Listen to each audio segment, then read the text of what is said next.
जय हिंद दोस्तों, मेरा नाम तनिष पायल, मैं बिहार एसआई में चयनित हूँ। मैं आपको ये बताना चाहता हूँ कि मैं क्वेश्चन कैसे अटेंड करता था, वो क्वेश्चन को कैसे अटेंड किया जाता है। जैसे कि ये क्वेश्चन है, मेघदूत के लेखक कौन है। तो इसमें 4 ऑप्शन है। हमको पता है कि कालिदास है, आसान क्वेश्चन है, लेकिन हमें इस क्वेश्चन में ही कम से कम 5 या 10 क्वेश्चन करने हैं। जैसे कि अब हम क्या करेंगे, कालिदास की सारी जैसे बुक लिख लेंगे, जैसे अभिज्ञान, शकुंतलम, कुमार संभव, मालकनवित्र। इसके बारे में क्या है कि इसने ये लव स्टोरी थी सोंग राजा और अग्निमित्र की, और ऋतुसंहार। तो ये सारी बुक है। ये अगली बार जो भी क्वेश्चन उठ कर आएगा वो कालिदास से रिलेटेड, ये गलत नहीं होने वाला है, बुक से रिलेटेड। फिर शूद्रक की कौन सी बुक है, मृच्छकटिकम। विशाख दत्त ने कौन सी बुक लिखी है, मुद्रा राक्षस और देवचंद्र गुप्तम। अगर इससे रिलेटेड कोई भी क्वेश्चन आएगा तो आप गलत नहीं करने के हो। आपने एक क्वेश्चन के अंदर ही 1-2 मतलब आपने 8 से 10 क्वेश्चन कर लिए हैं, ठीक है ना।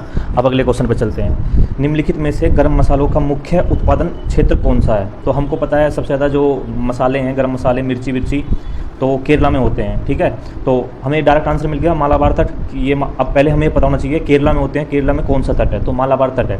तो हमें ये पता चल गया मालाबार तट इसका आंसर है। बट और ऑप्शन है, ये भी देखने हैं ये कहाँ से क्या यार, ठीक है। तो हमने मैप्स के थ्रू बनाया, नेट पे गूगल करा कि कौन कौन सा तट कहाँ पड़ता है। मुझे तो पता था, आप जिसको नहीं पता वो गूगल कीजिए, जिसको पता है बहुत अच्छी बात है। तो जैसे कि अब मालाबार तट ये केरला में पड़ता है, इसके साइड में कौन सा तट है, कोरोमंडल तट, ये तमिलनाडु और आंध्र प्रदेश में पड़ता है। उसके ऊपर उत्कल तट, ये उड़ीसा में, और सुंदरवन अलग, ये उड़ीसा वाला। और ये इसके नीचे सीरीज वाइज भी पूछ सकता है, कौन सा कैसे कैसे पड़ता है, नॉर्थ टू साउथ या साउथ टू नॉर्थ, ठीक है ना। इधर आइए, कोंकण महाराष्ट्र में पड़ता है, और डक्कन ट्रैप ये आपका महाराष्ट्र और मध्य प्रदेश के उसमें पड़ता है, ठीक है ना। तो इस तरीके से क्वेश्चन आया।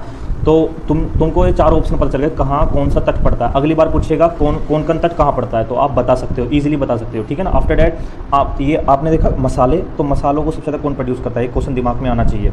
तो सबसे ज़्यादा हमने सर्च करा नेट पर, तो हमको मिला Andhra Pradesh is the answer, largest spice producer, ठीक है। उसके बाद देख लेते हैं यार आंध्र प्रदेश और क्या क्या चीज़ ज़्यादा प्रोड्यूस करता है। ये सबसे ज़्यादा फ्रूट प्रोड्यूस करता है इंडिया के अंदर, और टॉप प्रोड्यूसर है माइका का, ठीक है। माइका जो बिजली के स्विच में यूज़ होता है, ठीक है ना। और एक आधा चीज़ और देख लेते हैं इसके बारे में, इसकी SDG रैंक क्या है, 3rd रैंक है। अगर आंध्र प्रदेश से इनमें से कोई सा क्वेश्चन उठता है तो आप तुरंत कर दोगे, ठीक है ना। ये फायदा होता है सारे ऑप्शन एनालाइज करने का, यही तरीका है अटेंड करने का। चलो अगले क्वेश्चन पर आते हैं। किस संविधान संशोधन द्वारा संसद के मतदान की आयु को कम करके 21 से घटाकर 18 वर्ष कर दिया गया, ठीक है। तो हमको पता है या पढ़ा होगा आपने, 61वां अमेंडमेंट जो हुआ था उससे कर दिया गया था। लेकिन उसके बारे में एडिशनल इन्फॉर्मेशन क्या है, यह 1988 में हुआ, किसकी सरकार में, राजीव गांधी की सरकार में, ठीक है ना।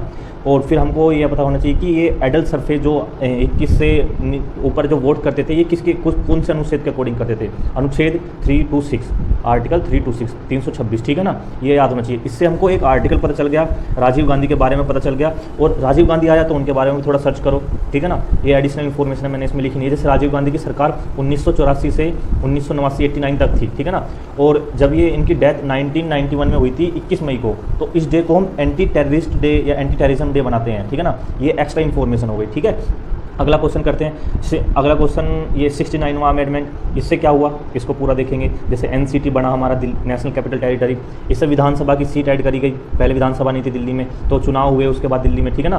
कौन से आर्टिकल से, 339 AA और 339 AB, ठीक है ना। ये फिर कभी आप गलत नहीं करोगे, ठीक है। अगला है 73वां संशोधन, 1993 पंचायत राज भाग 9 रिलेटेड है इससे, ठीक है। तो ये अब गलत नहीं होना चाहिए। सारे एक क्वेश्चन करा, इसमें आपने 8 से 10 इन्फॉर्मेशन ले ली, मतलब 8 से 10 क्वेश्चन कर लिए, ठीक है। अगला क्वेश्चन चलते हैं। 10 जनवरी विश्व भर में कौन सा दिवस बनाया जाता है। अब देखो 4 ऑप्शन है, अगर तुम किसी ना किसी पेपर में ये ऑप्शन सेम बैठते हैं, ठीक है ना। जैसे इसका आंसर है आपका 10 जनवरी को विश्व हिंदी दिवस मनाया जाता है, आंसर इसका B है, ठीक है। तो आप देखोगे ये बचे हुए क्या है, इसके बारे में पढ़ते हैं थोड़ा। जैसे कि विश्व युवा दिवस हो गया 12 अगस्त को। अब तुम्हारे दिमाग में आना चाहिए कि विश्व युवा दिवस 12 अगस्त को है, तो इंडिया का भी कोई युवा दिवस होता होगा, वो कब बनाया जाता है, वो 12 जनवरी को स्वामी विवेकानंद के उस पर, ठीक है। नीचे चलते हैं।